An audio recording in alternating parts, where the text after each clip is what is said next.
and details of the handover are finalized.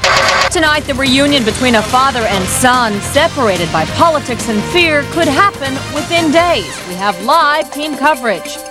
A major break in a deadly drag racing accident. We're live with the latest. A man found gagged and bound behind a popular discount store. Tonight, the search is on for whoever put him there. A plane crashes right into a house.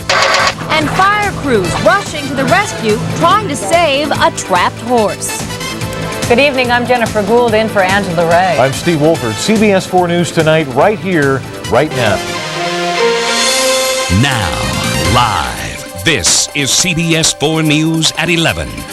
A live picture tonight outside the home of Elian Gonzalez in Little Havana, where preparations are reportedly underway tonight for Elian, his cousin, and great uncle to travel to Washington, D.C. tomorrow. That late word breaking within the past hour, and it is a major development in this long-running custody battle. That critical journey happening in place of a planned trip to South Florida tomorrow by Attorney General Janet Reno. We have live CBS 4 team coverage tonight with the latest developments. Let's start at the epicenter. CBS 4's Evan Bacon is joining us live in Little Havana. Evan. Steve, we are breathless. We have had three major developments within the last hour. This latest one coming just seconds ago. We understand there is an agreement on a meeting between Juan Miguel Gonzalez, his Lazaro Gonzalez, who is his uncle, Marilesius, and Elian, all scheduled to meet soon. We are also hearing that Janet Reno is not coming to Miami, as we heard earlier in the day. Obviously, these events are coming after this latest announcement that the whole family is potentially meeting. We're also hearing that Elian, Marilesius, and Lazaro Gonzalez are going to Washington tomorrow for a meeting with the Attorney General at noon. That source, the Cuban American National Foundation. Meanwhile, another development tonight, the Justice Department has temporarily stopped the delivery of that critical letter, the letter outlining the transfer of Elian to his father's custody. CBS 4 has learned the government will move to reunite Elian with his father on Thursday. A source inside INS tells us the official letter from the Justice Department will propose several neutral sites for the transfer. We have confirmed one of those sites to be the Coast Guard Air Station at Opa-locka. Hey folks.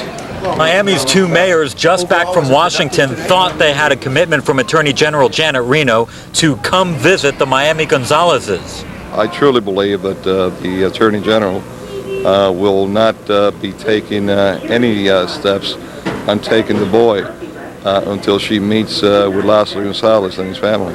She hasn't met with Marilesius, she hasn't met with Delphine, and I think out of fairness, if nothing else, you know, give these people an opportunity to look her in the eyes and tell them what they feel. But we checked with the Justice Department and they tell us Reno has no plans to come to Miami. The mayors made a second request to the Attorney General, allow both sides of the Gonzalez family to meet each other as soon as possible. Lazaro is today stating very emphatically that he is very much in favor of that meeting taking place. Lazaro Gonzalez wants a face-to-face with his nephew, Elian's father, before the government takes any further action.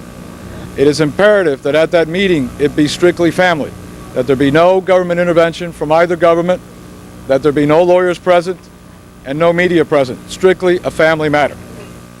Once again, the big news tonight, the U.S. family is heading up to Washington tomorrow. An agreement has been reached for a meeting between Elian, his dad, his great-uncle Lazaro Gonzalez, and Marilesius Gonzalez. Their whole contingent is going up tomorrow.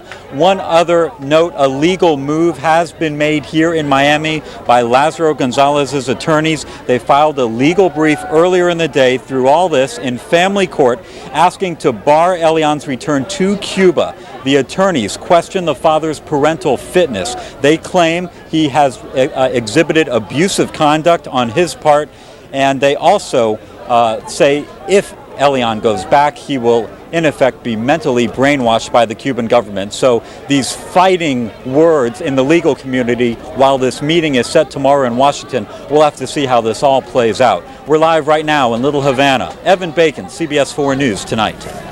And from Little Havana, our live team coverage continues now with Julie Auclair in Washington, D.C., where Elian's father is anxiously awaiting his son. Julie.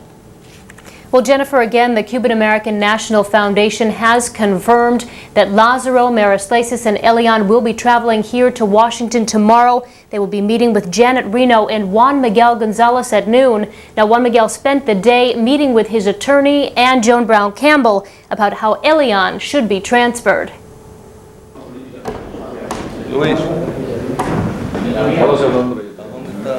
Juan Miguel Gonzalez holds his baby boy Iani while meeting with officials at the Cuban Interest Section discussing the transfer of custody of his son Elian. Then a full day of talks and meetings continues with a stop to speak with attorney Greg Craig. Craig says Juan Miguel feels the transfer of Elian must happen quickly and he hopes it doesn't come down to using marshals. He would be disappointed that it would have to be done. But Juan Miguel's view of this is that the earlier that he is united with his son, the better. Craig meeting later with Attorney General Janet Reno to talk about the transition of Elian to his father and the possibility of the families meeting to discuss what's in Elian's best interest. The power to make this transfer better rather than worse is in the hands of Lázaro, not in the hands of Juan Miguel. And Lázaro has got to take the boy by the hand and say, Elian, we're going to see your father. Come on along. And when that happens, then anything is possible in terms of the family.